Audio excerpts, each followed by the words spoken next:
Salam, hər vaxtınız xeyir olsun. Kanalda mövzuların izahı davam edir. Sualların izahına keçməzdən öncə demək istəyirəm ki, kanala abunə olmağı və videoları bəyənməyi unutmayaq. Demək, 30-cu sual. İnsanda çanaq sümüyünün bilavasitə birləşdiyi sümüklər. Çanaq sümüyü aşağı ətrafın qurşaq skeletidir və qurşaq skeleti aşağı tərəfdən deməli, bud sümüyü ilə burada belə bir şəkil olmalı idi. Çanaq sümükləri, çanaq sümüyü aşağı hissədən bud sümüyü ilə yuxarı hissədən isə onurğanın oma şöbəsi ilə birləşir. Ona görə də cavabımız baxaq. Demək, çanaq, fəqərə və bud. Öndən də digər çanaq sümüyü ilə birləşir. 31-ci sual. İnsanda yuxarı ətrafın sərbəst hissəsinin sümüklərinə aiddir. Sərbəst hissə deyəndə körpücük və kürək sümükləri yuxarı ətrafın qurşaq skeletinə aiddir. Çanaq sümüyü aşağı ətrafın qurşaq skeletidir. Bud sümüyü aşağı ətrafın sərbəst hissəsidir və mil sümüyü isə yuxarı ətrafın said sümüklərindən biridir. 32. İnsan skeletində yastı sümüklərə aiddir. Yastı sümüklər qeyd eləmişdi. Yastı sümüklər çanaq sümüyü yastıdır. Daha doğrusu A variantından başlayaq. A variantında bud sümüyü uzunborlu sümükdür. Fəqərələr qarışıq sümükdür. Ayaq pəncəsi sümükləri qısa sümüklərə, said sümükləri uzunborlu sümüklərə, çanaq sümüyü isə yastı sümüklərə aiddir. 33-cü sualda isə doğru olanı seçin. Sümüklər uzunluğa sümük üslüyü hesabına böyüyür. Sümüklər uzunluğa qığırdaq toxumasının hüceyrələrin bölünməsi hesabına, eninə isə sümük üslüyünün hesabına böyüyür. Sümüklərin böyüməsini hipofizin ifraz etdiyi hormon tənzimləyir. Bəli, sümüklərin böyüməsini hipofizin ifraz etdiyi somatotrop hormonu tənzimləyir. Demək, cavab variantımız elə B olacaq. Digər variantlara baxsaq, yalnız ürək əzələsi enine zolaqlıdır, skelet əzələsi də enine zolaqlıdır. Əzələlərin yorulması fəaliyyətsizlikdən asılıdır. Xeyr. Qabırğanın sınığı zamanı xəstəni arxası üstə uzadıb şina qoymaq. Şina qoymaq demişdik ki, yalnız sərbəst ətraflarda sınıqları zamanı deməli istifadə olunur. 34-cü sual. Onurğanın əsasən hansı şöbəsindəki fəqərələrin sayına görə insanın məməlilər sinifinə aid edirlər. Təbii ki, bu boyun şöbəsi 7 boyun fəqərəsinə görə. 35-ci sual. İnsanın gövdə skeletinə aid olmayan sümükləri seçin.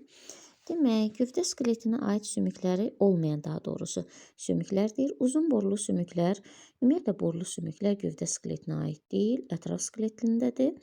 Yastı sümüklər ola bilər olsun, çünki gövdə skeletində qabırğalar və döş sümüyü yastı sümüklərə aiddir. Fəqərələr gövdə skeletinə aiddir, qarışıq sümükdür və döş sümüyü də gövdə skeletinə aiddir və yastı sümüklərə aiddir. Bizdə soruşur ki, aid olmayan sümüklər isə deməli, yastı sümüklər aiddir, döş sümüyü aiddir, qabırğalar aiddir, fəqərələr aiddir. Amma borlu sümük, pəncə sümükləri və kürək sümüyü isə ətraf skeletinə aiddir. 36-cı sual. İnsanın kəllə qutusunda olmayanları seçin. Deməli, insan kəllə qutusunda borlu sümüklər yoxdur. Borlu sümüklərin malik olduğu sarı sümüklü eyni zamanda olmayacaq və yarım hərəkətli birləşmə yoxdur. Yarım hərəkətli birləşmə yalnız onurğa sütunu üçün xarakterikdir. Yastı sümüklər burada var. Burada yastı sümük var, burada yastı var, burada hərəkətsiz birləşmə var olduğuna görə bu variantlar səhvdir. 37-ci sualda insanın sərbəst ətraflarının neçə sümüyü çanaq qurşağına bilavasitə birləşir? Çanaq qurşağına sərbəst ətraflar demişkən aşağı ətrafın deməli çanaq qurşağı çanaq sümüklərindən ibarətdir və burada bizdə soruşur ki, çanaq qurşağına neçə sümük birləşir? Sərbəst ətrafların deməli 2 budsun, 2 çanaq sümük var, hərəsinə də 1 bud sümüyü birləşəcək və 2 sümük olmuş olacaq. 38-ci sual. Çanaq sümüklərinə bilavasitə neçə borlu sümük birləşir deyəndə elə bunu nəzərdə tutur və 2 sümük olur. 39. İnsanın kəlləsinin hansı sümüklərində diş kökləri üçün yuva vardır? Təbii ki, dişlər başın skeletindədir və çənə sümükləri üzərində yerləşir, üst və alt çənələrdə. İnsanın skeletində aşağı ətraf qurşağı sümükləri iki cür sümük iliyi olan sümüklərin neçəsi ilə bilavasitə birləşir? Eyni sualdır. Yəni 37, 38, 40-cı suallar eyni tipli suallardır və bu da 2 but sümüyü olacaq. Mil və dirsək sümükləri cəmi neçə ədəddir? Cəmi 2 mil dirsək hər saydın tərkibinə daxildir və sayd 2 olduğuna görə demək ki, dirsək də 2 sayılacaq, mil də 2 sayılacaq və 4 sümük olacaq. 42-ci sualda isə insanın sümüyünün tərkibindəki mineral maddələrin miqdarının yaşından asılılığı. Deməli, mineral maddələrin miqdarı bildiyimiz kimi sümüyə sərtlik verir və miqdar yaş artdıqca artır. Buna görə də yaşlı insanların sümüyü tez sınır. Kövrək olduğundan tez sınır və buna görə də elə cavab variantımız da A variantı olacaq. Və 43-cü sual, deməli bu şəkil üzərində bayaqdan suallarımızı izah eləyirəm və baxaq görək bu deməli gövdə skeletində, daha doğrusu insan skeletinin şəkildə göstərilən hissəsi bildiyimiz üzrə bu ətraf skeletidir, sərbəst hissəsi və qurşaq hissəsi ikisi birlikdə verilib. Bilavasitə qarışıq sümüyə birləşmir. Əslində birləşir. Niyə? Çanaq sümükləri oma fəqərələrinə birləşdiyi üçün oma ümumiyyətlə fəqərələr qarışıq sümüklər hesab olunur. Ona görə də bu düzgün variantdır. Burlu sümüklərə malikdir. Təbii ki də burlu sümüklərə malikdir. Oynaqlara malik deyil. Sərbəst ətraflar hamısı deməli oynaqlara hərəkətli birləşmə olduğuna oynaqlara malikdirlər. Deməli 3-cü səhvdir. Birinci səhvdir, 3-cü səhvdir. 2 düzdür. Gövdə skeletinə bilavasitə birləşmir. Əslində birləşir, çünki dedik ki, oma fəqərələrinə birləşir və 4-də səhvdir. Qurşaq və sərbəst hissə ayırd edilir. Bəli, qurşaq və sərbəst hissə və qısa sümüklərə malikdir. Təbii ki, burada qısa sümüklər var. Ayaq falanqalar, ayaq darağı sümükləri qısa sümüklərə aiddir. Və 44-cü sual. 44-cü sualda məntiqə əsaslanan əlaqəni tapmaq lazımdır. Deməli, ətraf skeleti qurşaq hissə sərbəst hissədir. Qurşaq hissə kürək sümüyü olduğu halda təbii ki, sərbəst hissə hansı? Yuxarı ətrafın sərbəst hissəsi. Baxaq, körpücük yuxarı ətrafın qurşaq hissəsidir. Çanaq aşağı ətrafın qurşaq hissəsidir. Bud qamış aşağı ətrafın sərbəst hissəsidir və cavab variantımız mil sümüyü olacaq. Sarı, insanda 45-ci sualda insanda sarı sümük iliyinə malik olan sümüklərə bilavasitə birləşən yastı sümüklər soruşur.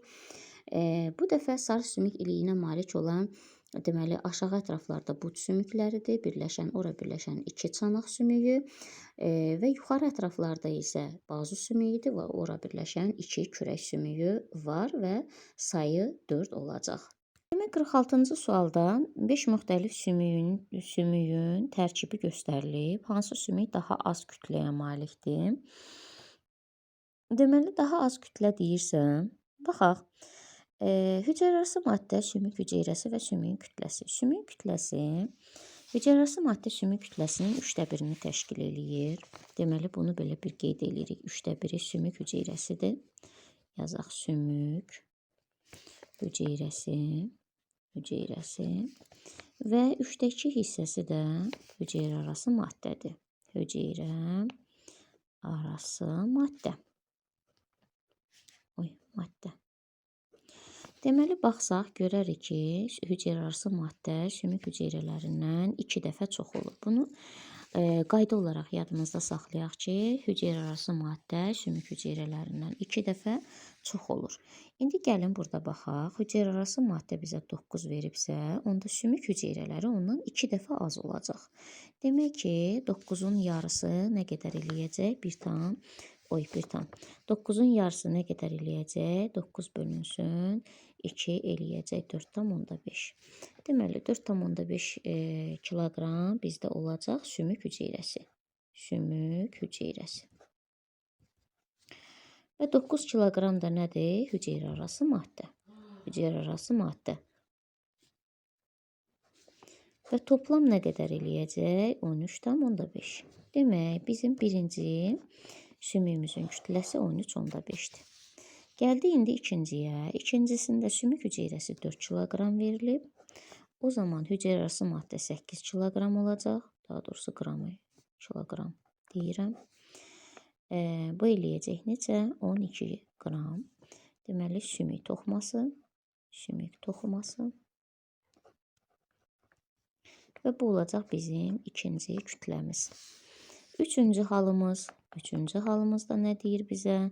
Üçüncü halımızı verib 14, dördüncü halımızı verib 11 qram və beşinci. Beşincidə isə sümük, deməli 5 qram verib sümük hüceyrəsinin kütləsi. Və bundan 2 dəfə çox olacaq nə? Hüceyrəarası maddə, yəni 5 vurulsun 2.